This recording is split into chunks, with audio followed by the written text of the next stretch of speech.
Last Friday at the School of Witness, we dived deep into the Beatitudes, and wow, what a reminder! Jesus said, "Blessed are those who hunger and thirst for righteousness, for they shall be satisfied. Blessed are the merciful, for they will be shown mercy, and blessed are the pure in heart, for they shall see God." In Matthew chapter 5 verses 6 to 8, these are not just verses. They are a call to live boldly with hearts on fire for God. Let's keep seeking, loving, and living for Jesus, hearts full, eyes fixed on Him. How has the School of Witness training helped me to become an effective disciple of Christ?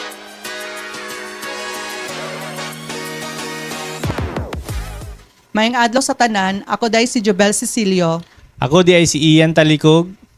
Ang training, dako gyud kaayo og natabang sa akong spiritual growth.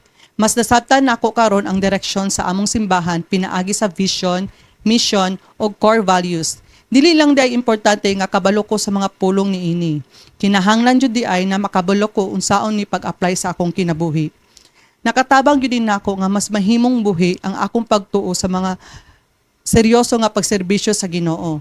Pinaagi sa pag-serve nako una sa akong pamilya aron pod sila mawin diha sa Ginoo. Sa ako po, ang nakatabang sa ako at sa training is mamold pagkugtaman sa pagpangalagad sa Ginoo. Ug makabalupod ko nga dapat ko isabon sa akong patasan. Especially sa akong bisyo, nga grabe kay na kalisod gyud nga maka-overcome kay tungod wala pa ko'y totally pagsalig ug pagtuo. Og relasyon pod sa isang katao. Ang natabang sa kuha sa SOW training or School of Witness training. Isa dito ang poor in spirit. Naanak ko'y courage na bag-uhon ako ang akong kaugalingon.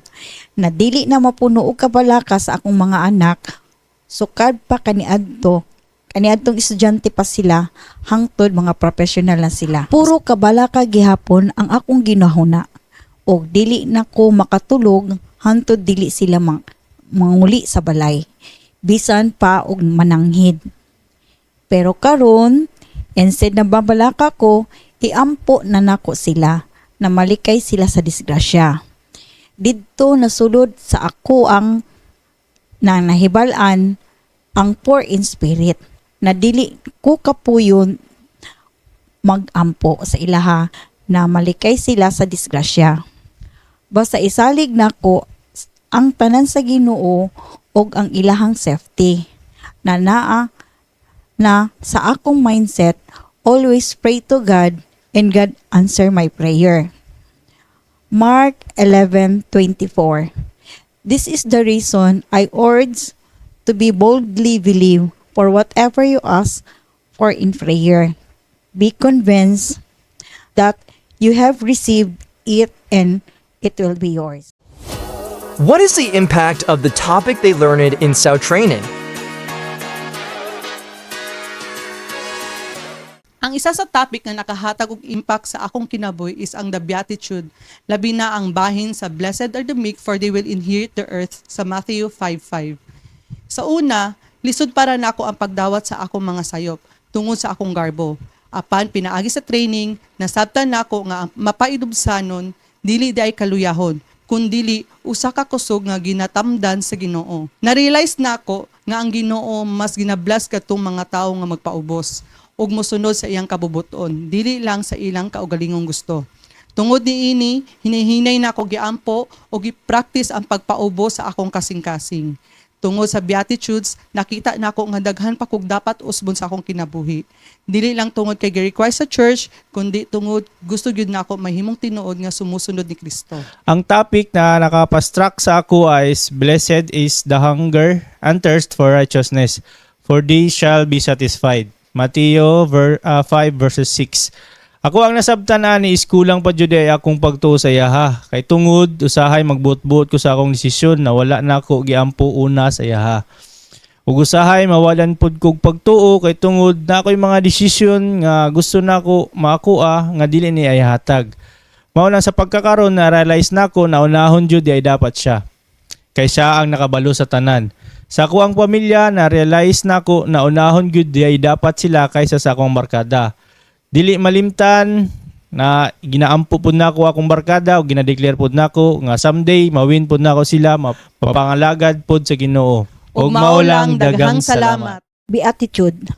Reborn, kailangan na kong patyon ang akong batasan na maldita ug dili na madali masuko. Dili lang sa akong mga anak, pati na sa akong community. Didto nako nahibal-an na kailangan nako mamatay ug magpakatao ko pag-usab. Pinaagi sa Kristohanong pamatasan. Kabalo ko na dili lalim ang magbago og batasan.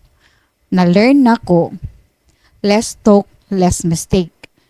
And say sorry basta nakasala ka. Bisan anak pa nako siya, basta nga nakasala ko sa ilaha, magsorry nako. Unlike sa daan ako nga batasan, ang ako ang mindset, anak ka lang, mama ko. Dili ko kailangan mangayo og sorry sa ilaha. Pero ginates gihapon ko ni Satan, maglalis gihapon mi. Pero pagkahuman na ay pagpangayo og sorry sa amoa. Kay dili gyud lalim, kay naa gyud si Satan na magtintal.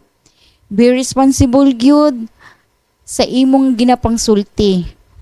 Magpasalamat ko ila Pastor Wendell ug Pastora Hanshin sa pagkandak ani na training. Kay dako gyud og help sa akong daily lifestyle. Mark 11:25 and 26. And whenever you stand and praying, if you find that you carrying something in your heart against another person, release him and forgive him so that the Father in heaven will also release you and forgive you for all your faults. But if you will not release forgiveness, don't expect your Father in heaven to release you from your misdeeds. In what ways have you applied what you learned during the training? Matthew 10:16. I am sending you out like a sheep among wolves. Therefore, be shrewd as snake, as innocent as a dove. Gusto nako dili masayang ang nahibalan nako sa SOW training. Gusto nako i-apply sa akong kagalingon. Ang willingness as a servant of God na makaton og pagsangyaw sa Word of God. Og unsaon ang akong buhaton. Og gihan ko sa Ginoo kung unsaon pagwin og soul sa atong mga taong in need og help na makaila sa Ginoo. Kabalo ko dili lalim ang magsangyaw sa pulong sa Ginoo. Kay i-compare na ko akong self, gamay ra gyud ang akong nahibalan sa Bible. Gayahan gyud ko sa Ginoo kung unsaon. Compare na ko ako ang self as a baby sheep ang akong nahibalan sa Bible. Nagsugod na ko og day group og ubanan nako ang akong anak na si Zar.